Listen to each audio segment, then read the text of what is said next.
The iPhone Air is Apple's boldest design refresh in years. It is almost impossibly thin at 5.64mm, yet still sturdy thanks to the use of titanium and ceramic shield.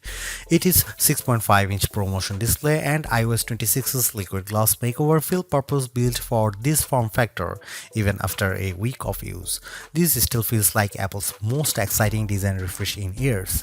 Battery life is solid, if not class-leading, and the single 48-megapixel camera limits flexibility, but for those who value design and portability above all else, it is sexy and stunning and maybe a new kind of pro.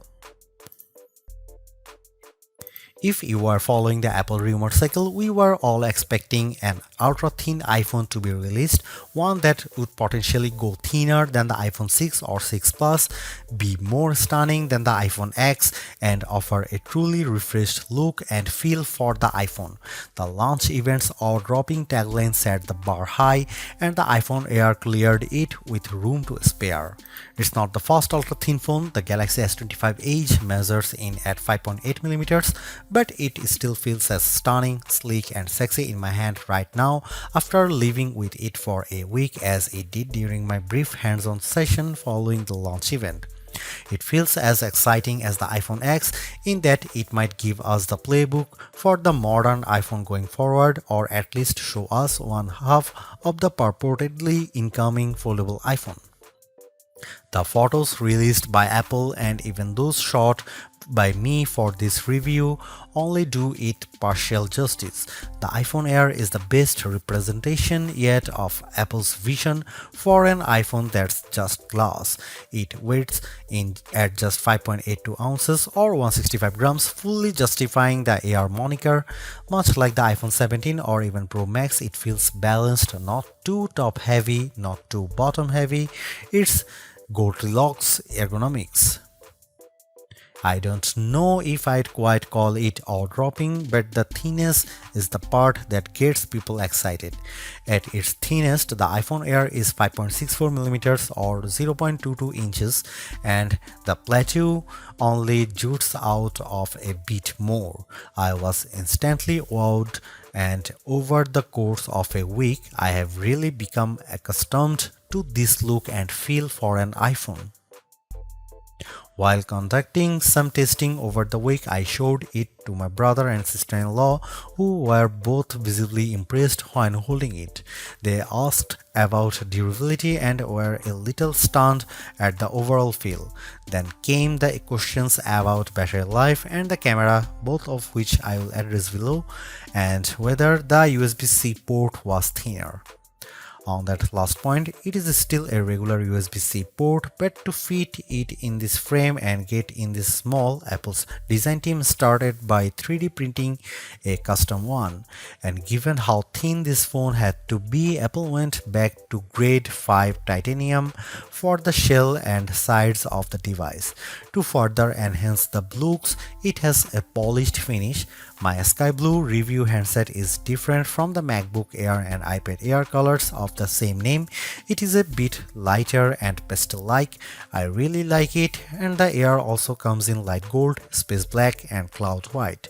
While the innermost layer of the iPhone Air sandwich is made of that strong titanium, which can bend slightly under pressure but is designed to spring back, it's topped and bottomed with glass and glass ceramic, specifically Ceramic Shield 2 on the front and the Ceramic Shield on the back.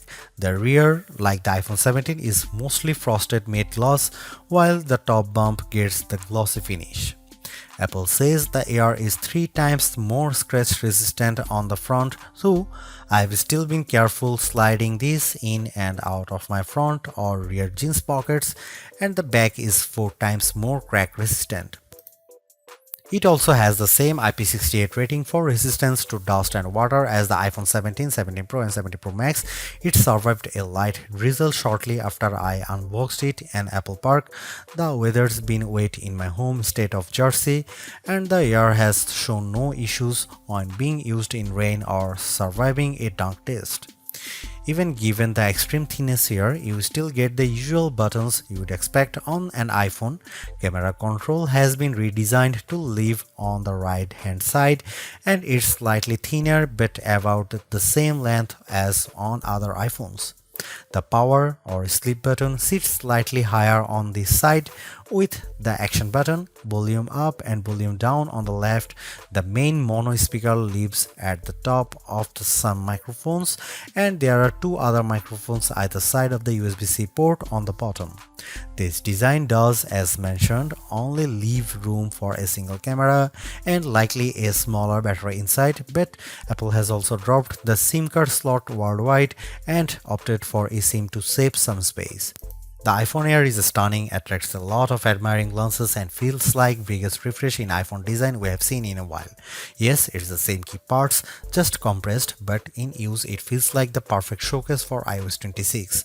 If you are after Apple's best design this year, I think it is clearly the iPhone Air. This is where the compromises necessitated by the iPhone Air's unfeasibly thin design begin. The iPhone Air only features a single 48 megapixel fusion camera on the back. It can shoot at 1x, a sensor crop in 2x, or a maximum digital 10x, but the quality falls off noticeably with the latter. I will cut to the chase here. If you are after the iPhone with the best cameras or even just some variety for shooting, this is probably not it. Here are some camera samples of the new iPhone Air.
We can only guess at the iPhone Air's battery size for now, as Apple doesn't officially release those numbers.